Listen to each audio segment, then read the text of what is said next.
ಶಿವಪ್ಪ ಹಳೆಯ ಅಭ್ಯಾಸದಂತೆ ಮುಂಜಾನೆ ಬೇಗ ಎದ್ದು ದೇವರ ಪೂಜೆ ಮಾಡಿ ಅಂಗಳ ಗುಡಿಸುತ್ತಿದ್ದರೆ ಸುಗುಣ ಕೆಂಡಾಮಂಡಲವಾಗುತ್ತಿದ್ದಳು. ನಿಮ್ಮ ಹಳ್ಳಿಯ ಹಳೆ ಕಾಲದ ಪದ್ಧತಿಗಳನ್ನು ಇಲ್ಲಿ ಮಾಡಬೇಡಿ, ನಮಗೆ ಇದರಿಂದ ತೊಂದರೆಯಾಗುತ್ತದೆ ಎಂದು ಮುಖಕ್ಕೆ ಹೊಡೆದಂತೆ ಮಾತನಾಡುತ್ತಿದ್ದಳು. ತಂದೆ ಮತ್ತು ಮಗನ ನಡುವೆ ಗೋಡೆ ಏಳಲಾರಂಭಿಸಿತು. ಸುಗುಣ ಮೆಲ್ಲ ಮೆಲ್ಲಗೆ ರಾಜುವಿನ ಕಿವಿ ಚುಚ್ಚಲು ಪ್ರಾರಂಭಿಸಿದಳು. ನೋಡಿ, ನಿಮ್ಮಪ್ಪ ಇಡೀ ದಿನ ಮನೆಯಲ್ಲಿ ಕೂತು ತಿನ್ನುತ್ತಾರೆ. ಅವರಿಗೆ ಸ್ವಲ್ಪವೂ ಶಿಸ್ತಿಲ್ಲ. ನಮ್ಮ ಪಟ್ಟಣದ ಜೀವನಕ್ಕೆ ಇವರು ಸರಿಹೊಂದುತ್ತಿಲ್ಲ. ನೆಂಟರು ಬಂದರೆ ನನಗೆ ಅವಮಾನವಾಗುತ್ತದೆ. ನಮಗೆ ನಮ್ಮದೇ ಆದ ವೈಯಕ್ತಿಕ ಜೀವನ ಬೇಕು. ನಿಮ್ಮ ಅಪ್ಪನನ್ನು ಬೇರೆ ಕಡೆ ಎಲ್ಲಿಯಾದರೂ ಬಿಟ್ಟು ಬನ್ನಿ ಎಂದು ಹೇಳುತ್ತಿದ್ದಳು. ರಾಜು ಮೊದಮೊದಲು ಇದನ್ನು ವಿರೋಧಿಸಿದರೂ ದಿನಾಲೂ ಮನೆಯಲ್ಲಿ ನಡೆಯುತ್ತಿದ್ದ ಜಗಳದಿಂದ ಬೇಸತ್ತು ಹೋದ. ಹೆಂಡತಿಯ ಮೇಲಿನ ಅತಿಯಾದ ವ್ಯಾಮೋಹದಿಂದಾಗಿ ಅವನಿಗೆ ಅಪ್ಪನ ತ್ಯಾಗ ಸಣ್ಣದಾಗಿ ಕಾಣತೊಡಗಿತು. ಮಗ ಅಪ್ಪನ ಜೊತೆ ಮಾತನಾಡುವುದನ್ನೇ ಕಡಿಮೆ ಮಾಡಿದ. ಶಿವಪ್ಪ ಮೌನವಾದರು ಮತ್ತು ಒಳಗೊಳಗೆ ತುಂಬ ನೋವು ಪಡುತ್ತಿದ್ದರು. ಒಂದು ದಿನ ಸುಗುಣ ಹಠ ಹಿಡಿದು ಶಿವಪ್ಪನನ್ನು ಮನೆಯ ಹೊರಗಿನ ಒಂದು ಸಣ್ಣ ಕತ್ತಲ ಕೋಣೆಗೆ ಸ್ಥಳಾಂತರಿಸುವಂತೆ ಮಾಡಿದಳು. ಮನೆಯೊಳಗೆ ಜಾಗ ಸಾಲುತ್ತಿಲ್ಲ ಎಂಬುದು ಅವಳ ನೆಪವಾಗಿತ್ತು. ಅರಮನೆಯಂತಹ ಜೀವನ ಕೊಡುತ್ತೇನೆ ಎಂದಿದ್ದ ಮಗ ಅಪ್ಪನನ್ನು ಕೊಟ್ಟಿಗೆಯಂತಹ ಕೋಣೆಗೆ ಹಾಕಿದರೂ ಮೌನವಾಗಿದ್ದ. ಶಿವಪ್ಪನಿಗೆ ಊಟವೂ ಸರಿಯಾಗಿ ಸಿಗುತ್ತಿರಲಿಲ್ಲ. ಸುಗುಣ ಹಳಸಿದ ಅನ್ನವನ್ನು ಅಥವಾ ಮಧ್ಯಾಹ್ನ ಉಳಿದಿದ್ದನ್ನು ರಾತ್ರಿ ಅಪ್ಪನ ತಟ್ಟೆಗೆ ಹಾಕುತ್ತಿದ್ದಳು. ಶಿವಪ್ಪ ಎಲ್ಲವನ್ನೂ ಸಹಿಸಿಕೊಂಡು ಮೌನವಾಗಿ ಅಳುತ್ತಿದ್ದ. ತಾನು ಜಮೀನು ಮಾರಿ ವಾಚ್‌ಮ್ಯಾನ್ ಆಗಿ ಕೆಲಸ ಮಾಡಿ ಸಾಕಿ ಸಲಹಿದ ಮಗ ಇಂದು ಮೌನ ಪ್ರೇಕ್ಷಕನಾಗಿದ್ದು ನೋಡಿ ಅವನ ಹೃದಯ ಚೂರಾಯಿತು. ನಮಸ್ಕಾರ ಸ್ನೇಹಿತರೆ, ನಮ್ಮ ಮುಸ್ಸಂಜೆ ಯೂಟ್ಯೂಬ್ ಚಾನೆಲ್ಗೆ ಸ್ವಾಗತ. ನಿಮಗೆ ನಮ್ಮ ಚಾನೆಲ್ನಲ್ಲಿ ಅಪ್ಲೋಡ್ ಮಾಡುವ ವಿಡಿಯೋಗಳು ಇಷ್ಟವಾದರೆ ದಯವಿಟ್ಟು ನಮ್ಮ ಚಾನೆಲನ್ನು ಸಬ್ಸ್ಕ್ರೈಬ್ ಮಾಡಿ ನಮಗೆ ಸಪೋರ್ಟ್ ಮಾಡಿ. ಒಂದು ಹಳ್ಳಿಯಲ್ಲಿ ಶಿವಪ್ಪ ಎಂಬ ಬಡ ರೈತನಿದ್ದ. ಅವನಿಗೆ ರಾಜು ಎಂಬ ಒಬ್ಬನೇ ಮಗ. ಶಿವಪ್ಪನ ಹೆಂಡತಿ ವಿಜಯ. ರಾಜು ಚಿಕ್ಕವನಿದ್ದಾಗಲೇ ತೀರಿ ಹೋಗಿದ್ದರು. ಅಂದಿನಿಂದ ಶಿವಪ್ಪನಿಗೆ ಮಗನೇ ಪ್ರಪಂಚವಾಗಿದ್ದ. ಮಗನೇ ಸರ್ವಸ್ವವೂ ಆಗಿದ್ದ. ಶಿವಪ್ಪನಿಗೆ ಇದ್ದಿದ್ದು ಕೇವಲ 1 ಎಕರೆ ಜಮೀನು. ಮಗನನ್ನು ದೊಡ್ಡ ಸಾಹೇಬನನ್ನಾಗಿ ಮಾಡಬೇಕೆಂಬುದು ಅವನ ಆಸೆಯಾಗಿತ್ತು. ಅದಕ್ಕಾಗಿ ಅವನು ಹಗಲು ರಾತ್ರಿ ಎನ್ನದೆ ಕೆಸರಿನಲ್ಲಿ ಕೆಲಸ ಮಾಡುತ್ತಿದ್ದ. ತನ್ನ ಹರಿದ ಅಂಗಿಯನ್ನು ಹೊಲಿದು ಹಾಕಿಕೊಳ್ಳುತ್ತಿದ್ದನೇ ಹೊರತು ಮಗನಿಗೆ ಮಾತ್ರ ಪ್ರತಿ ವರ್ಷ ಹೊಸ ಬಟ್ಟೆ ಕೊಡಿಸುತ್ತಿದ್ದ. ಹೀಗೆ ಬೆಳೆಯುತ್ತಾ ಹೈಸ್ಕೂಲಿನಲ್ಲಿ ಉತ್ತಮ ಅಂಕಗಳೊಂದಿಗೆ ಪಾಸಾದ ರಾಜುವಿಗೆ ಪಟ್ಟಣದ ದೊಡ್ಡ ಕಾಲೇಜಿನಲ್ಲಿ ಸೀಟು ಸಿಕ್ಕಿತು. ಆದರೆ ಅಲ್ಲಿನ ಫೀಸು ಕಟ್ಟಲು ತುಂಬ ಹಣ ಬೇಕಾಗಿತ್ತು. ಶಿವಪ್ಪನ ಬಳಿ ಅಷ್ಟು ಹಣವಿರಲಿಲ್ಲ. ಅಂದು ರಾತ್ರಿ ಶಿವಪ್ಪ ಮಲಗಲಿಲ್ಲ. ಕೊನೆಗೂ ಒಂದು ಕಠಿಣ ನಿರ್ಧಾರ ಮಾಡಿದ. ತನ್ನ ಜೀವದಂದಿದ್ದ 1 ಎಕರೆ ಜಮೀನನ್ನು ಮಾರಿಬಿಟ್ಟ. ನಂತರ ಪಟ್ಟಣಕ್ಕೆ ಹೋಗಿ ಒಬ್ಬರ ಮನೆಯಲ್ಲಿ ಕಾವಲುಗಾರನಾಗಿ ಕೆಲಸಕ್ಕೆ ಸೇರಿದ. ಮಗನಿಗೆ ಈ ವಿಷಯ ತಿಳಿಯದಂತೆ, ನನಗೆ ಪಟ್ಟಣದಲ್ಲಿ ದೊಡ್ಡ ಕೆಲಸ ಸಿಕ್ಕಿದೆ, ನೀನು ಕೂಡ ಅಲ್ಲಿ ಚೆನ್ನಾಗಿ ಓದು ಎಂದು ಸುಳ್ಳು ಹೇಳಿದ. ಶಿವಪ್ಪ ಹಗಲಿನಲ್ಲಿ ಊರಿಗೆ ಹೋಗಿ ಹೊಲದ ಕೂಲಿ ಮಾಡಿ ರಾತ್ರಿ ಕಾವಲುಗಾರನಾಗಿ ಕೆಲಸ ಮಾಡುತ್ತಿದ್ದ. ಸರಿಯಾಗಿ ಊಟ ಮಾಡದೆ, ತನ್ನ ಆರೋಗ್ಯದ ಕಡೆ ಗಮನ ಕೊಡದೆ ಬಂದ ಹಣವನ್ನೆಲ್ಲ ಮಗನ ಓದಿಗೆ ಕಳುಹಿಸುತ್ತಿದ್ದ. ಹೀಗೆ ವರ್ಷಗಳು ಉರುಳಿದವು. ರಾಜು ದೊಡ್ಡ ಇಂಜಿನಿಯರ್ ಆದ. ತಂದೆಯನ್ನು ನೋಡಲು ಹಳ್ಳಿಗೆ ಬಂದಾಗ ಅಲ್ಲಿ ಮನೆ ಬೀಗ ಹಾಕಿತ್ತು. ಜಮೀನು ಬೇರೆಯವರ ಪಾಲಾಗಿತ್ತು. ವಿಚಾರಿಸಿದಾಗ ಅಪ್ಪ ಪಟ್ಟಣದಲ್ಲಿ ಕೆಲಸ ಮಾಡುತ್ತಿರುವ ವಿಷಯ ಸಿಕ್ಕಿತು. ರಾಜು ಆ ವಿಳಾಸಕ್ಕೆ ಹೋದಾಗ ಕಂಡ ದೃಶ್ಯ ಅವನ ಕಣ್ಣಲ್ಲಿ ನೀರು ತರಿಸಿತು. ಸುಡು ಬಿಸಿಲಿನಲ್ಲಿ ಇನ್ನೊಬ್ಬರ ಹೊಲದಲ್ಲಿ ಕೆಲಸ ಮಾಡಿ ತನ್ನ ತಂದೆ ರಾತ್ರಿಯಾಗುತ್ತಿದ್ದಂತೆ ಇನ್ನೊಬ್ಬರ ಮನೆಯ ಮುಂದೆ ಕಾವಲು ಕಾಯುತ್ತಾ ಕುಳಿತಿದ್ದರು. ರಾಜು ಓಡಿ ಹೋಗಿ ಅಪ್ಪನನ್ನು ಅಪ್ಪಿಕೊಂಡ. ಅಪ್ಪ, ನನಗೋಸ್ಕರ ಇಷ್ಟೆಲ್ಲ ಕಷ್ಟಪಟ್ಟಿದ್ದೀರಾ, ನಿಮ್ಮ ಜಮೀನು ಮಾರಿದ್ದೀರಿ, ಇಲ್ಲಿ ಬಂದು ವಾಚ್‌ಮ್ಯಾನ್ ಕೆಲಸ ಕೂಡ ಮಾಡುತ್ತಿದ್ದೀರಾ, ಯಾಕೆ ನನಗಿಂತ ನಿಮ್ಮ ಸುಖ ಮುಖ್ಯ ಎಂದು ಅನಿಸಲಿಲ್ಲವೇ ಎಂದು ಕೇಳಿದನು. ಶಿವಪ್ಪ ನಗುತ್ತಾ ಮಗನ ತಲೆ ಸವರಿ ಈ ರೀತಿ ಹೇಳಿದ.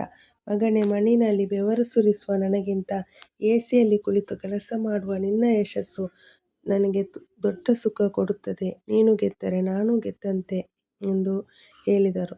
ರಾಜು ದೊಡ್ಡ ಇಂಜಿನಿಯರ್ ಆಗಿ ಕೆಲಸಕ್ಕೆ ಸೇರಿದ ನಂತರ ಶಿವಪ್ಪನ ಕಷ್ಟದ ದಿನಗಳು ದೂರಾದವು. ಮಗ ಅಪ್ಪನನ್ನು ತುಂಬ ಪ್ರೀತಿಯಿಂದ ಸಾಕಿ ಸಲಹುತ್ತಿದ್ದ. ಆದರೆ ಶಿವಪ್ಪನ ಮನಸ್ಸಿನಲ್ಲಿ ಒಂದು ಸಣ್ಣ ಆಸೆ ಚಿಗುರಿತು. ಮಗನ ಮದುವೆಯ ಕನಸು. ಒಂದು ದಿನ ಸಂಜೆ ಶಿವಪ್ಪ ರಾಜುವಿನ ಬಳಿ ಬಂದು ಮೆಲ್ಲಗೆ ಹೇಳಿದ.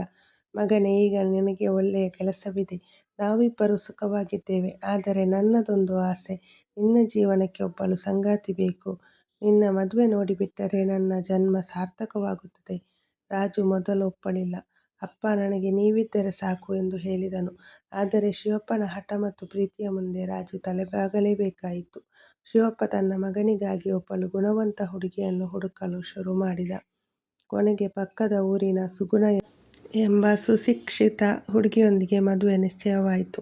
ಮದುವೆಯ ಸಂಭ್ರಮದ ನಡುವೆಯೇ ಒಂದು ಸಣ್ಣ ಸಮಸ್ಯೆ ಎದುರಾಯಿತು. ಮದುವೆಯ ಖರ್ಚು ಮತ್ತು ಸುಗುಣಳ ಕುಟುಂಬದವರು ಹಾಕಿದ ಕೆಲವೊಂದು ಬೇಡಿಕೆಗಳನ್ನು ಪೂರೈಸಲು ಮತ್ತೆ ಹಣದ ಅವಶ್ಯಕತೆ ಇತ್ತು. ರಾಜುವಿನ ಸಂಬಳ ಇನ್ನೂ ಅಷ್ಟೊಂದು ಉಳಿತಾಯವಾಗಿರಲಿಲ್ಲ. ಶಿವಪ್ಪ ಯಾರೊಬ್ಬರಿಗೂ ತಿಳಿಸದೆ ಮತ್ತೊಂದು ದೊಡ್ಡ ನಿರ್ಧಾರ ಮಾಡಿದ. ತನ್ನ ಹಳ್ಳಿಯಲ್ಲಿದ್ದ ಪಿತ್ರಾರ್ಜಿತವಾದ ಪುಟ್ಟ ಮನೆಯನ್ನು ಮಾರಾಟ ಮಾಡಿದ. ತನ್ನ ಜೀವನದ ಕೊನೆಯ ಆಧಾರವಾಗಿದ್ದ ಆ ಮನೆಯನ್ನು ಮಾರಿ ಮಗನ ಮದುವೆಯನ್ನು ಅತ್ಯಂತ ವಿಜೃಂಭಣೆಯಿಂದ ಮಾಡಿ ಮುಗಿಸಿದ. ಸೊಸೆಯ ಆಗಮನವಾಯಿತು ಮತ್ತು ಸತ್ಯದ ಇಲ್ಲಿಂದ ಶುರುವಾಯಿತು. ಮನೆಗೆ ಬಂದ ಸೊಸೆ ಸುಗುಣ ಕೂಡ ಬಹಳ ಒಳ್ಳೆಯವಳಾಗಿಯೇ ಇದ್ದಳು. ಮದುವೆಯಾದ ಕೆಲವು ದಿನಗಳ ನಂತರ ಹಳ್ಳಿಯ ಮನೆಯನ್ನು ಯಾಕೆ ಮಾರಿದ್ದೀರಿ ಎಂದು ಅವಳು ಮಾವನಲ್ಲಿ ಕೇಳಿದಾಗ ಶಿವಪ್ಪ, ಅದೆಲ್ಲ ಹಳೆಯದಾಗಿತ್ತು ಬಿಡಮ್ಮ ಎಂದು ನಗುತ್ತಾ ಮರೆಮಾಚಿದರು. ಆದರೆ ಒಂದು ದಿನ ರಾಜುಗೆ ಆಸ್ತಿಪತ್ರಗಳನ್ನು ಹುಡುಕುವಾಗ ಅಪ್ಪ ಆ ಮನೆಯನ್ನು ಮಾರಿ ಮದುವೆಗೆ ಹಣ ಹೊಂದಿಸಿದ ಸತ್ಯ ತಿಳಿಯಿತು. ರಾಜು ಅತ್ತು ಬಿಟ್ಟ. ರಾಜು, ಅಪ್ಪ, ನನಗೋಸ್ಕರ ಜಮೀನು ಮಾರಿದ್ದೀರಿ, ಈಗ ಇರುವ ಮನೆಯನ್ನು ಮಾರಿದ್ದೀರಾ, ನನಗೋಸ್ಕರ ನೀವು ಎಷ್ಟು ಅಂತ ಕಷ್ಟಪಡುತ್ತೀರಾ ಎಂದು ಕೇಳಿದ. ಶಿವಪ್ಪ ಶಾಂತವಾಗಿ, ಮಗನೇ, ಮದುವೆ ಅಂದರೆ ಕೇವಲ ಸಂಭ್ರಮವಲ್ಲ, ಅದು ನಿನ್ನ ಹೊಸ ಜೀವನದ ಅಡಿಪಾಯ. ಈ ಅಡಿಪಾಯ ಭದ್ರವಾಗಿರಲಿ ಅಂತ ನಾನು ಮನೆ ಮಾರಿದೆ. ನೀವು ಚೆನ್ನಾಗಿದ್ದರೆ ಅದೇ ನನಗೆ ಅರಮನೆ ಕಟ್ಟಿದ ಹಾಗೆ ಎಂದು ಹೇಳಿದರು. ತಂದೆಯ ಈ ಅಗಾಧವಾದ ಪ್ರೀತಿಯನ್ನು ಕಂಡು ರಾಜು ಮತ್ತು ಸುಗುಣ ಅಂದೇ ನಿರ್ಧಾರ ಮಾಡಿದರು. ತಂದೆಯನ್ನು ಎಂದಿಗೂ ಕಣ್ಣೀರು ಹಾಕದಂತೆ ನೋಡಿಕೊಳ್ಳಲು ನಿರ್ಧರಿಸಿದರು. ರಾಜು ತನ್ನ ಶ್ರಮದಿಂದ ಕೆಲವೇ ವರ್ಷಗಳಲ್ಲಿ ಹಳ್ಳಿಯಲ್ಲಿದ್ದ ತನ್ನ ಅಪ್ಪನ ಜಮೀನು ಮತ್ತು ಮನೆಯನ್ನು ಮರಳಿ ಖರೀದಿಸಿದ. ಮದುವೆಯಾಗಿ ಕೆಲವು ತಿಂಗಳು ಕಳೆಯುತ್ತಿದ್ದಂತೆ ಸುಗುಣಳ ಅಸಲಿ ಬಣ್ಣ ಬಯಲಾಗತೊಡಗಿತ್ತು. ಅವಳು ಶಿವಪ್ಪ ಅಂದುಕೊಂಡಂತೆ ಗುಣವಂತೆಯಾಗಿರಲಿಲ್ಲ. ಬದಲಿಗೆ ಬಹಳ ಸ್ವಾರ್ಥಿ ಮತ್ತು ಅಹಂಕಾರಿಯಾಗಿದ್ದಳು. ಅವಳಿಗೆ ಮಾವನ ತ್ಯಾಗದ ಬಗ್ಗೆ ಯಾವುದೇ ಗೌರವವಿರಲಿಲ್ಲ. ಬದಲಿಗೆ ಅವರು ಮನೆಯಲ್ಲಿರುವುದು ಒಂದು ಹೊರೆ ಎಂದು ಅನಿಸತೊಡಗಿತ್ತು. ಶಿವಪ್ಪ ಹಳೆಯ ಅಭ್ಯಾಸದಂತೆ ಮುಂಜಾನೆ ಬೇಗ ಎದ್ದು ದೇವರ ಪೂಜೆ ಮಾಡಿ ಅಂಗಳ ಗುಡಿಸುತ್ತಿದ್ದರೆ ಸುಗುಣ ಕೆಂಡಾಮಂಡಲವಾಗುತ್ತಿದ್ದಳು. ನಿಮ್ಮ ಹಳ್ಳಿಯ ಹಳೆ ಕಾಲದ ಪದ್ಧತಿಗಳನ್ನೆಲ್ಲ ಇಲ್ಲಿ ಮಾಡಬೇಡಿ, ನಮಗೆ ತೊಂದರೆಯಾಗುತ್ತದೆ ಎಂದು ಮುಖಕ್ಕೆ ಹೊಡೆದಂತೆ ಮಾತನಾಡುತ್ತಿದ್ದಳು. ತಂದೆ ಮತ್ತು ಮಗನ ನಡುವೆ ಗೋಡೆ ಏಳಲಾರಂಭಿಸಿತು. ಸುಗುಣ ಮೆಲ್ಲ ಮೆಲ್ಲಗೆ ರಾಜುವಿನ ಕಿವಿ ಚುಚ್ಚಲು ಪ್ರಾರಂಭಿಸಿದಳು. ನೋಡಿ, ನಿಮ್ಮಪ್ಪ ಇಡೀ ದಿನ ಮನೆಯಲ್ಲಿ ಕೂತು ತಿನ್ನುತ್ತಾರೆ, ಅವರಿಗೆ ಸ್ವಲ್ಪವೂ ಶಿಸ್ತಿಲ್ಲ. ನಮ್ಮ ಪಟ್ಟಣದ ಜೀವನಕ್ಕೆ ಇವರು ಸರಿಹೊಂದುತ್ತಿಲ್ಲ. ನೆಂಟರು ಬಂದರೆ ನನಗೆ ಅವಮಾನವಾಗುತ್ತದೆ. ನಮಗೆ ನಮ್ಮದೇ ಆದ ವೈಯಕ್ತಿಕ ಜೀವನ ಬೇಕು. ನಿಮ್ಮ ಅಪ್ಪನನ್ನು ಬೇರೆ ಕಡೆಯಲ್ಲಿಯಾದರೂ ಬಿಟ್ಟು ಬನ್ನಿ ಎಂದು ಹೇಳುತ್ತಿದ್ದಳು. ರಾಜು ಮೊದಮೊದಲು ಇದನ್ನು ವಿರೋಧಿಸಿದರೂ ದಿನಾಲೂ ಮನೆಯಲ್ಲಿ ನಡೆಯುತ್ತಿರುವ ಜಗಳದಿಂದ ಬೇಸತ್ತು ಹೋಗಿದ್ದ. ಹೆಂಡತಿಯ ಮೇಲಿನ ಅತಿಯಾದ ವ್ಯಾಮೋಹದಿಂದಾಗಿ ಅವನಿಗೆ ಅಪ್ಪನ ತ್ಯಾಗ ಸಣ್ಣದಾಗಿ ಕಾಣತೊಡಗಿತು. ಮಗ ಅಪ್ಪನ ಜೊತೆ ಮಾತನಾಡುವುದನ್ನೇ ಕಡಿಮೆ ಮಾಡಿದ. ಶಿವಪ್ಪ ಕೂಡ ಮೌನವಾದರು ಮತ್ತು ಒಳಗೊಳಗೆ ತುಂಬ ನೋವು ಪಡುತ್ತಿದ್ದರು. ಒಂದು ದಿನ ಸುಗುಣ ಹಠ ಹಿಡಿದು ಶಿವಪ್ಪನನ್ನು ಮನೆಯಿಂದ ಹೊರಗಿನ ಒಂದು ಸಣ್ಣ ಕತ್ತಲ ಕೋಣೆಗೆ ಸ್ಥಳಾಂತರಿಸುವಂತೆ ಮಾಡಿದಳು. ಮನೆಯೊಳಗೆ ಜಾಗ ಸಾಲುತ್ತಿಲ್ಲ ಎಂಬುದು ಅವಳ ನೆಪವಾಗಿತ್ತು.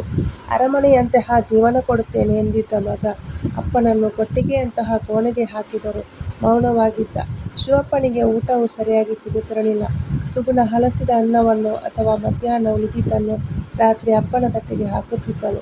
ಶಿವಪ್ಪ ಎಲ್ಲವನ್ನೂ ಸಹಿಸಿಕೊಂಡು ಮೌನವಾಗಿ ಅಳುತ್ತಿದ್ದ. ತಾನು ಜಮೀನು ಮಾರಿ ವಾಚ್‌ಮ್ಯಾನ್ ಆಗಿ ಕೆಲಸ ಮಾಡಿ ಸಾಕಿ ಸಲಹಿದ ಮಗ ಇಂದು ಮೌನ ಪ್ರೇಕ್ಷಕನಾಗಿದ್ದು ನೋಡಿ ಅವನ ಹೃದಯ ಜೋರಾಯಿತು. ಮತ್ತೊಂದು ಆಘಾತವೂ ಆಯಿತು. ಒಂದು ದಿನ ಸುಗುಣ ತನ್ನ ಅಸಲಿ ದಾಳ ಉರುಳಿಸಿದಳು. ರಾಜುಗೆ ಈ ರೀತಿ ಹೇಳಿದಳು, ನಿಮ್ಮ ಅಪ್ಪನ ಹೆಸರಲ್ಲಿ ಉಳಿದಿರುವ ಆ ಸ್ವಲ್ಪ ಹಣ ಮತ್ತು ಅವರ ಹಳೆಯ ಸೈಟನ್ನು ನನ್ನ ಹೆಸರಿಗೆ ಮಾಡಿಸಿಕೊಡಿ, ಇಲ್ಲದಿದ್ದರೆ ನಾನು ಈ ಮನೆ ಬಿಟ್ಟು ಹೋಗುತ್ತೇನೆಂದು ಕಪಟ ನಾಟಕ ಶುರು ಮಾಡಿದಳು. ರಾಜು ಅಪ್ಪನ ಬಳಿ ಬಂದು ಆಸ್ತಿ ಪತ್ರಕ್ಕೆ ಸಹಿ ಕೇಳಿದ. ಶಿವಪ್ಪನ ಕಣ್ಣಲ್ಲಿ ನೀರು ತುಂಬಿ ಬಂತು. ಆಸ್ತಿ ಹೋಗುತ್ತದೆ ಎಂಬ ನೋವಿಗಿಂತ ಮಗ ಅಷ್ಟೊಂದು ಕೆಳಮಟ್ಟಕ್ಕೆ ಇಳಿದನಲ್ಲ ಎಂಬ ನೋವು ಹೆಚ್ಚಾಗಿತ್ತು. ಶಿವಪ್ಪ ನಡುಗುವ ಕೈಯಿಂದಲೇ ಪತ್ರಕ್ಕೆ ಸಹಿ ಹಾಕಿದರು. ಶಿವಪ್ಪನ ಬದುಕು ಈಗ ಅತ್ಯಂತ ಕಠಿಣ ಹಂತಕ್ಕೆ ತಲುಪಿತು. ಆಸ್ತಿ ಪತ್ರಕ್ಕೆ ಸಹಿ ಹಾಕಿದ ಮರುಕ್ಷಣವೇ ಸುಗುಣ ತನ್ನ ಅಟ್ಟಹಾಸವನ್ನು ಶುರು ಮಾಡಿದಳು. ಬೀದಿಗೆ ಬಿದ್ದ ಶಿವಪ್ಪ. ಒಂದು ಮಳೆಯ ರಾತ್ರಿ ಸುಗುಣ ರಾಜುವಿನ ಮುಂದೆ ಹಠ ಹಿಡಿದಳು. ಇನ್ನು ಇವರು ಈ ಮನೆಯಲ್ಲಿ ಇರಬಾರದು. ಇದರಿಂದಾಗಿ ಮನೆಯಲ್ಲಿ ನೆಮ್ಮದಿ ಇಲ್ಲ ಎಂದು ಗದ್ದಲ ಮಾಡಿದಳು. ಹೆಂಡತಿಯ ಮಾತಿಗೆ ಮರುಳಾದ ರಾಜು ತನಗೆ ಜನ್ಮ ನೀಡಿದ ತಂದೆಯ ಕೈ ಹಿಡಿದು ಮನೆಯಿಂದ ಹೊರಗೆ ಕರೆತಂದ. ಬಾಗಿಲ ಬಳಿ ನಿಂತು ರಾಜು ಈ ರೀತಿ ಹೇಳಿದ. ಅಪ್ಪ, ಇಲ್ಲಿ ಪ್ರತಿದಿನ ಜಗಳವಾಗುತ್ತಿದೆ. ನೀನು ಯಾವುದಾದರೂ ಪುಣ್ಯಕ್ಷೇತ್ರಕ್ಕೆ ಹೋಗಿ ಅಲ್ಲಿಯೇ ಇರು. ನಿನಗೆ ಬೇಕಾದಾಗ ಹಣ ಕಳುಹಿಸುತ್ತೇನೆ. ಶಿವಪ್ಪನಿಗೆ ಮಾತು ಹೊರಡಲಿಲ್ಲ. ಅಂದು ಮಗನ ಫೀಸು ಕಟ್ಟಲು ತಾನು ಮಳೆಯಲ್ಲಿಯೂ ವಾಚ್ಮ್ಯಾನ್ ಕೆಲಸ ಮಾಡಿದ್ದನ್ನು ನೆನಪಿಸಿಕೊಂಡು ಮೌನವಾಗಿ ಕಣ್ಣೀರಿಟ್ಟರು. ಕೈಯಲ್ಲೊಂದು ಸಣ್ಣ ಬಟ್ಟೆಯ ಚೀಲ ಹಿಡಿದು ಆ ಕತ್ತಲೆಯ ರಾತ್ರಿಯಲ್ಲಿ ಶಿವಪ್ಪ ಬೀದಿಗೆ ಬಂದರು. ವೃದ್ಧಾಶ್ರಮದ ಹಾದಿ ಹಲವು ದಿನಗಳ ಕಾಲ ದೇವಸ್ಥಾನದ ಮೆಟ್ಟಿಲುಗಳ ಮೇಲೆ ಮಲಗಿದ್ದ ಶಿವಪ್ಪನಿಗೆ ಇನ್ನು ಮಗ ತನ್ನನ್ನು ಹುಡುಕಿಕೊಂಡು ಬರುವುದಿಲ್ಲೆಂಬ ಸತ್ಯ ಮನವರಿಕೆಯಾಯಿತು. ಕೊನೆಗೆ ದಯಾಮಯಿಯೊಬ್ಬರ ಸಹಾಯದಿಂದ ಅವರು ನಗರದ ಹೊರವಲಯದಲ್ಲಿದ್ದ ಒಂದು ವೃದ್ಧಾಶ್ರಮ ಸೇರಿದರು. ಆಶ್ರಮದ ಪರಿಸ್ಥಿತಿ ಶಿವಪ್ಪನಿಗೆ ಹೊಸದಾಗಿತ್ತು. ಅಲ್ಲಿ ತನ್ನಂತೆಯೇ ಮಕ್ಕಳಿಂದ ನಿರ್ಲಕ್ಷಿಸಲ್ಪಟ್ಟ ನೂರಾರು ತಂದೆ ತಾಯಂದಿರಿದ್ದರು. ಶಿವಪ್ಪ ಅಲ್ಲಿ ಸುಮ್ಮನೆ ಕೂರಲಿಲ್ಲ. ತನ್ನ ಹಳೆಯ ರೈತ ಬುದ್ಧಿಯಿಂದ ಆಶ್ರಮದ ಸುತ್ತಮುತ್ತಲಿದ್ದ ಪಾಳು ಭೂಮಿಯಲ್ಲಿ ಗಿಡಗಳನ್ನು ನೆಟ್ಟು ಸುಂದರವಾದ ತೋಟ ಮಾಡಿದರು. ಆಶ್ರಮದ ಇತರ ವೃದ್ಧರಿಗೆ ಶಿವಪ್ಪನೇ ಈಗ ಆಸರೆಯಾದರು. ಶಿವಪ್ಪ ವೃದ್ಧಾಶ್ರಮ ಸೇರಿದ ಕೆಲವು ವರ್ಷಗಳ ನಂತರ ರಾಜು ಮತ್ತು ಸುಗುಣಳಿಗೆ ಒಬ್ಬ ಗಂಡು ಮಗು ಜನಿಸಿತು. ಆ ಮಗುವಿಗೆ ಆರ್ಯ ಎಂದು ಹೆಸರಿಟ್ಟರು. ಮಗು ಜನಿಸಿದ ಮೇಲೆ ರಾಜುವಿನ ಮನಸ್ಸಿನಲ್ಲಿ ಮಮತೆ ಚಿಗುರೊಡೆಯಿತು. ಮಗುವಿನ ಪ್ರತಿಯೊಂದು ನಗು, ಅಳು ಅವನನ್ನು ಪ್ರೀತಿಯ ಸಂಕೋಲೆಯಲ್ಲಿ ಬಂಧಿಸಿತು.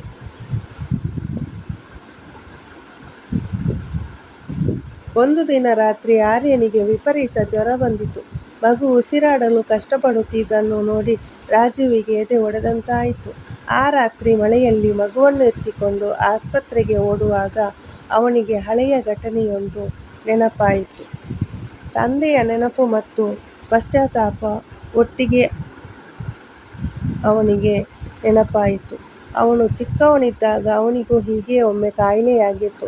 ಅಂದು ಅವನ ಅಪ್ಪ ಶಿವಪ್ಪ ಮಗನ ಚಿಕಿತ್ಸೆಗಾಗಿ ಹಣವಿಲ್ಲದೆ ತನ್ನ ಮೈಮೇಲಿದ್ದ ಏಕೈಕ ಬೆಳ್ಳಿಯ ಉಡುದಾರವನ್ನು ಕೂಡ ಮಾರಿ ಹರಿದ ಚಪ್ಪಲಿಯಲ್ಲಿ ಮೈಲಿಗಟ್ಟಲೆ ಓಡಿ ಮಗನನ್ನು ಆಸ್ಪತ್ರೆಗೆ ಸೇರಿಸಿದ್ದರು.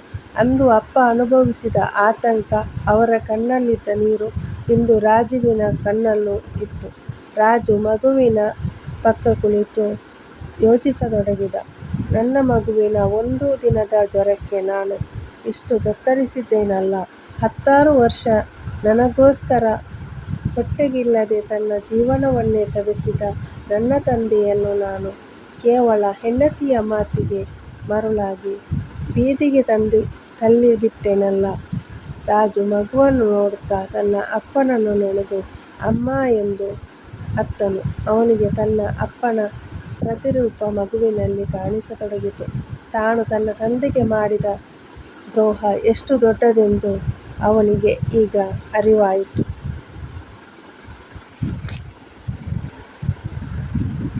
ಹೀಗೆ ವರ್ಷಗಳು ಉರುಳಿದವು.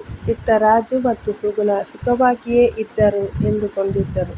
ಆದರೆ ವಿಧಿಯಾಟ ಬೇರೆಯೇ ಇತ್ತು. ಸುಗುಣಳ ಸ್ವಾರ್ಥಬುದ್ಧಿ ಈಗ ರಾಜುವಿನ ಮೇಲೆಯೇ ತಿರುಗಿತು.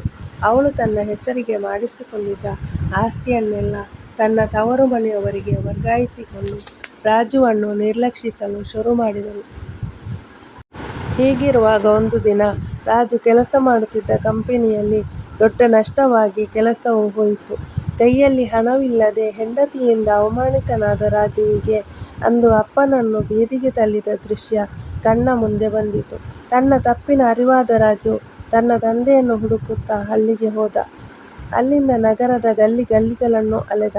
ಕೊನೆಗೆ ಯಾರೋ ಒಬ್ಬರು ವೃದ್ಧಾಶ್ರಮದ ವಿಳಾಸ ನೀಡಿದರು. ಹರಿದ ಬಟ್ಟೆ, ಒಣಗಿದ ಮುಖದೊಂದಿಗೆ ರಾಜು ವೃದ್ಧಾಶ್ರಮದ ಗೇಟ್ ಹತ್ತಿರ ಬಂದಾಗ ಅಲ್ಲಿ ಕಂಡ ದೃಶ್ಯ ನೋಡಿ ಅವನು ಬೆರಗಾದ. ಶಿವಪ್ಪ ತನ್ನಲ್ಲಿದ್ದ ಪುಟ್ಟ ಸೇಬಿನ ಹಣ್ಣನ್ನು ಅಲ್ಲಿನ ಒಬ್ಬ ಅನಾಥ ಮಗುವಿಗೆ ತಿನ್ನಿಸುತ್ತಾ ನಗುತ್ತಿದ್ದರು. ಅಷ್ಟು ಕಷ್ಟದಲ್ಲೂ ಶಿವಪ್ಪನ ಮುಖದಲ್ಲಿ ಶಾಂತಿ ಇತ್ತು. ರಾಜು ಅಪ್ಪನ ಕಾಲಿಗೆ ಬಿದ್ದು ಅಳುತ್ತಾ ಹೇಳಿದ, ಅಪ್ಪ, ನನ್ನನ್ನು ಕ್ಷಮಿಸಿಬಿಡಿ. ಸುಗುಣಳ ಮಾತನ್ನು ಕೇಳಿ ನಿಮಗೆ ದ್ರೋಹ ಮಾಡಿದೆ. ನಾನು ಈಗ ಎಲ್ಲವನ್ನೂ ಕಳೆದುಕೊಂಡಿದ್ದೇನೆ. ನನ್ನ ಜೊತೆ ಮನೆಗೆ ಬನ್ನಿ ಅಪ್ಪ ಎಂದು ಅಪ್ಪನನ್ನು ಕೇಳಿಕೊಂಡ. ರಾಜು ವೃದ್ಧಾಶ್ರಮಕ್ಕೆ ಬಂದು ತನ್ನ ತಂದೆಯನ್ನು ಮನೆಗೆ ಕರೆಯುತ್ತಾನೆ. ಆದರೆ ಶಿವಪ್ಪ ಪ್ರೀತಿಯಿಂದಲೇ ಮಗನ ಬೇಡಿಕೆಯನ್ನು ತಿರಸ್ಕರಿಸುತ್ತಾರೆ. ಶಿವಪ್ಪನ ಉತ್ತರ ಹೀಗಿತ್ತು: ಮಗನೇ, ಮನುಷ್ಯನಿಗೆ ಬದುಕಲು ಕೇವಲ ಸುಸಜ್ಜಿತ ಮನೆಯಿದ್ದರೆ ಸಾಲದು, ಮನಃಶಾಂತಿಯೂ ಕೂಡ ಬೇಕು. ನನಗೆ ಈ ಆಶ್ರಮದ ಮಣ್ಣಿನಲ್ಲಿ ಆ ಶಾಂತಿ ಸಿಕ್ಕಿದೆ. ಇಲ್ಲಿ ನನ್ನಂತೆ ನೋವಿನಲ್ಲಿರುವ ಎಷ್ಟೋ ಜನ ವೃದ್ಧರಿದ್ದಾರೆ. ಈಗ ನಾನು ಅವರಲ್ಲಿ ನನ್ನ ಮಕ್ಕಳನ್ನು ಕಾಣುತ್ತಿದ್ದೇನೆ. ನಾನು ಅವರ ಜೊತೆಗೇ ಇರುತ್ತೇನೆ ಎಂದು ಹೇಳಿದರು. ರಾಜುವಿಗೆ ತನ್ನ ತಪ್ಪಿನ ಪಶ್ಚಾತ್ತಾಪ ಎಷ್ಟಿತ್ತೆಂದರೆ ಅವನು ಅಲ್ಲಿಂದ ಮರಳಲು ಹೋಗಲು ಇಷ್ಟಪಡಲಿಲ್ಲ. ಒಂದು ಸಮಯದಲ್ಲಿ ಅವನು ಒಂದು ಪ್ರತಿಷ್ಠಿತ ಕಂಪನಿಯಲ್ಲಿ ಕೆಲಸ ಮಾಡುತ್ತಿದ್ದ. ಆದರೆ ಆ ಕೆಲಸ ಕಳೆದುಕೊಂಡಿರುವುದರಿಂದ ಅವನಿಗೆ ಈಗ ಕೆಲಸವಿಲ್ಲದೆ ಬೇರೆ ಬೇರೆ ಕಡೆ ಕೆಲಸ ಹುಡುಕುತ್ತಿದ್ದ. ಅವನು ಒಂದು ತೀರ್ಮಾನಕ್ಕೆ ಬಂದ. ತನ್ನ ಅಪ್ಪನ ಬಗ್ಗೆ ತಾನು ಮಾಡಿರುವ ಕಾರ್ಯಕ್ಕೆ ಪಶ್ಚಾತ್ತಾಪ ಪಡುತ್ತಿದ್ದ ಅವನು ಅಪ್ಪನನ್ನು ಬಿಟ್ಟು ಹೋಗಲು ಮನಸ್ಸಿಲ್ಲದೆ ಅಪ್ಪನಿರುವ ಅದೇ ವೃದ್ಧಾಶ್ರಮದಲ್ಲಿ ಮ್ಯಾನೇಜರ್ ಆಗಿ ಸೇರಿಕೊಂಡನು. ಹಗಲಿರುಳು ತನ್ನ ತಂದೆಯ ಸೇವೆ ಮಾಡುವುದರ ಜೊತೆಗೆ ಅನಾಥರಾದ ಉಳಿದ ವೃದ್ಧರಿಗೂ ಮಗನಾಗಿ ಆಸರೆಯಾದನು. ಈ ಕಡೆ ಸುಗುಣಳ ಕಷ್ಟದ ದಿನಗಳು ಶುರುವಾಗಿದ್ದವು. ಇತ್ತ ಮನೆಯಲ್ಲಿ ರಾಜು ಇಲ್ಲದ ಸಮಯದಲ್ಲಿ ಸುಗುಣ ಅಂದುಕೊಂಡಂತೆ ನಡೆಯಲಿಲ್ಲ. ಅವಳು ಯಾರನ್ನು ನಂಬಿ ತನ್ನ ಆಸ್ತಿಪತ್ರಗಳನ್ನು ನೀಡಿದ್ದಳೋ ಅದೇ ತವರು ಮನೆಯವರು ಈಗ ಅವಳನ್ನು ಕಡೆಗಣಿಸಲು ಶುರು ಮಾಡಿದರು. ಅವಳ ಅಣ್ಣಂದಿರಿಗೆ ಮತ್ತು ತಂದೆಗೆ ಸುಗುಣಳ ಮೇಲಿಗಿಂತ ಅವಳ ಬಳಿ ಇದ್ದ ಹಣದ ಮೇಲೆ ಕಣ್ಣಿತ್ತು. ಹಣ ಮುಗಿಯುತ್ತಿದ್ದಂತೆ ಅವರು ಅವಳನ್ನು ಮತ್ತು ಮಗುವನ್ನು ಮನೆಯಿಂದ ಹೊರಹಾಕುವ ಮಾತುಗಳನ್ನು ಆಡಿದರು. ಸುಗುಣಳಿಗೆ ಆಗ ಅರಿವಾಯಿತು, ಸಂಬಂಧಗಳು ಪ್ರೀತಿಯ ಮೇಲೆ ನಿಲ್ಲಬೇಕೇ ಹೊರತು ಆಸ್ತಿಯ ಮೇಲಲ್ಲ ಎಂದು ಅವಳಿಗೆ ತಿಳಿಯಿತು. ತನ್ನ ಅಪ್ಪನ ಆಸ್ತಿಯನ್ನೇ ಮಗನಿಗಾಗಿ ದಾನ ಮಾಡಿದ ಶಿವಪ್ಪ ಎಲ್ಲಿ, ತನ್ನ ಬಳಿ ಇದ್ದ ಹಣಕ್ಕೋಸ್ಕರ ಪ್ರೀತಿಯ ನಾಟಕವಾಡಿದ ಸ್ವಂತ ಮನೆಯವರು ಎಲ್ಲಿ ಎಂದು ಅವಳಿಗೆ ಜ್ಞಾನೋದಯವಾಯಿತು. ಅವಳು ಗಂಡನನ್ನು ಹುಡುಕುತ್ತಾ ದಾರಿಯಾಗಿ ಅಲೆದಾಡಿದಳು. ಕೊನೆಗೆ ರಾಜು ಮತ್ತು ಶಿವಪ್ಪ ವೃದ್ಧಾಶ್ರಮದಲ್ಲಿದ್ದಾರೆ ಎಂಬ ವಿಷಯ ಅವಳಿಗೆ ತಿಳಿದು ಅಲ್ಲಿಗೆ ಓಡಿ ಬಂದಳು. ಅಲ್ಲಿ ಅವಳು ಕಂಡ ದೃಶ್ಯ ಅವಳ ಕಣ್ಣು ತೆರೆಸಿತು. ರಾಜು ಸಾಮಾನ್ಯ ಉಡುಪಿನಲ್ಲಿ ವೃದ್ಧರಿಗೆ ಊಟ ಬಡಿಸುತ್ತಿದ್ದ. ಶಿವಪ್ಪ ತನ್ನ ಜೊತೆಗಾರರ ಹರಟೆಯನ್ನು ಆನಂದಿಸುತ್ತಾ ನಗುತ್ತಿದ್ದರು. ಸುಗುಣ ತಕ್ಷಣ ಮಾವ ಮತ್ತು ಗಂಡನ ಕಾಲಿಗೆ ಬಿದ್ದು ಗೋಳೋ ಎಂದು ಅತ್ತಳು. ತನ್ನ ಸ್ವಾರ್ಥಕ್ಕೆ ಮರುಳಾಗಿ ದೇವರಿಗಿಂತ ದೊಡ್ಡವರಾದ ಮಾವನನ್ನು ಹೊರಹಾಕಿದೆ. ಈಗ ನನ್ನ ಸ್ವಂತ ಮನೆಯವರೇ ನನ್ನನ್ನು ಕೈಬಿಟ್ಟಾಗ ನನಗೆ ನಿಮ್ಮ ಬೆಲೆ ತಿಳಿಯಿತು. ದಯವಿಟ್ಟು ನನ್ನನ್ನು ಕ್ಷಮಿಸಿ, ನನಗೂ ನಿಮ್ಮ ಸೇವೆಯಲ್ಲಿ ಭಾಗಿಯಾಗಲು ಅವಕಾಶ ಕೊಡಿ ಎಂದು ಬೇಡಿಕೊಂಡಳು. ಶಿವಪ್ಪ ದೊಡ್ಡ ಗುಣದಿಂದ ಸೊಸೆಯನ್ನು ಕ್ಷಮಿಸಿದರು. ಸುಗುಣ ಕೂಡ ಅದೇ ಆಶ್ರಮದಲ್ಲಿ ಉಳಿದು ಅಲ್ಲಿನ ವೃದ್ಧರಿಗೆ ಅಡುಗೆ ಮಾಡುವುದು, ಅವರ ಆರೋಗ್ಯ ನೋಡಿಕೊಳ್ಳುವುದು, ಹೀಗೆ ಸಮಾಜ ಸೇವೆಯಲ್ಲಿ ತೊಡಗಿಸಿಕೊಂಡಳು. ತಮ್ಮ ಆಸ್ತಿ ಬಂಗಲೆಗಿಂತ ಮಿಗಿಲಾಗಿ ಅವರಿಗೆ ಆ ಆಶ್ರಮದಲ್ಲಿ ಸಿಗುತ್ತಿದ್ದ ಪ್ರೀತಿ ದೊಡ್ಡದಾಗಿತ್ತು. ಒಂದು ಕಾಲದಲ್ಲಿ ಕೇವಲ ಶಿವಪ್ಪನಿಗೆ ಮಾತ್ರ ಅದು ವೃದ್ಧಾಶ್ರಮವಾಗಿತ್ತು. ಈಗ ಅದು ಆ ಇಡೀ ಕುಟುಂಬಕ್ಕೆ ಪ್ರೀತಿಯ ಶಾಂತಿಧಾಮವಾಗಿ ಬದಲಾಯಿತು. ಸ್ನೇಹಿತರೆ, ಈ ಕಥೆಯಿಂದ ನಮಗೆ ತಿಳಿಯುವುದೇನೆಂದರೆ, ಕಳೆದುಕೊಂಡ ಆಸ್ತಿಯನ್ನು ಮರಳಿ ಗಳಿಸಬಹುದು, ಆದರೆ ಕಳೆದುಕೊಂಡ ಸಂಬಂಧಗಳನ್ನು ಮರಳಿ ಪಡೆಯುವುದು ಬಹಳ ಕಷ್ಟ. ಕ್ಷಮೆ ಮತ್ತು ನಿಸ್ವಾರ್ಥ ಸೇವೆ ಇರುವಲ್ಲಿ ಮಾತ್ರ ನಿಜವಾದ ಸುಖ ನೆಲೆಸಿರುತ್ತದೆ. ಇವತ್ತಿನ ಈ ಕಥೆ ನಿಮಗೆ ಇಷ್ಟವಾಗಿದ್ದರೆ ಈ ವಿಡಿಯೋವನ್ನು ಲೈಕ್ ಮಾಡಿ, ನಿಮ್ಮ ಸ್ನೇಹಿತರಿಗೂ ಶೇರ್ ಮಾಡಿ. ಗಳಿಗಾಗಿ ನಮ್ಮ ಮುಸ್ಸಂಜೆ ಮಾತು ಯೂಟ್ಯೂಬ್ ಚಾನಲನ್ನು ಸಬ್ಸ್ಕ್ರೈಬ್ ಮಾಡಿ ನಮಗೆ ಸಪೋರ್ಟ್ ಮಾಡಿ. ಕಥೆ ಕೇಳಿದ್ದಕ್ಕಾಗಿ ಧನ್ಯವಾದಗಳು.